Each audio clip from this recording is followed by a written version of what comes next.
we're at a political conference, obviously. Veganism is an individual choice, but what can the government actually do to help you become a vegan? So, Kerry McCarthy.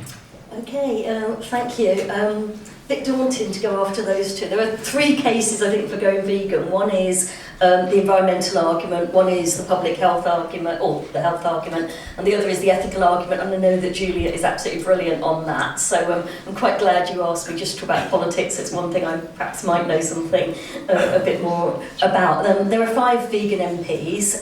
Thangham, who is MP for Bristol West, so my neighbour in Bristol, she's one of the 5. I'm obviously one of the 5 as well, and Darren Jones from Bristol North West is another one of the 5. They're all Labour, the ones we've got.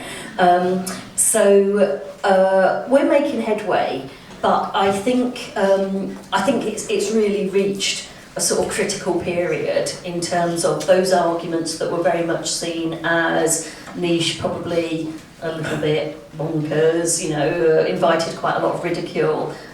Going back when I was first elected to Parliament, are now making headway. And just to sort of recap a little bit on what the other two have said, I mean, in terms of public health, this is going to be the first generation where more people will die of lifestyle-related illnesses than of communicable diseases. So we've made huge progress in terms of eradicating things like smallpox, you know, being able to vaccinate against malaria, wiping out diseases that at one time were major causes of death. And yet we seem to have sort of scored this own goal by instead creating ill health for ourselves by moving towards diets that are incredibly bad for us, as we've heard, in terms of the impact of diabetes, heart disease, cancers and so on. So I think that recognition that there is a public health emergency, that even if you can't appeal to people's concern for their fellow human beings, the fact it is costing us so much money is something that is politically beginning to strike home.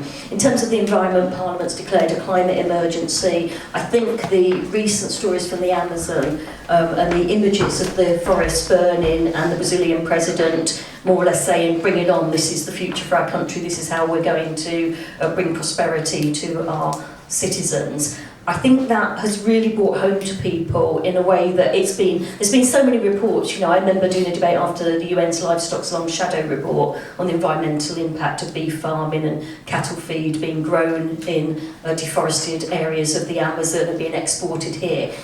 Nothing sort of quite gets it across in the way those images do.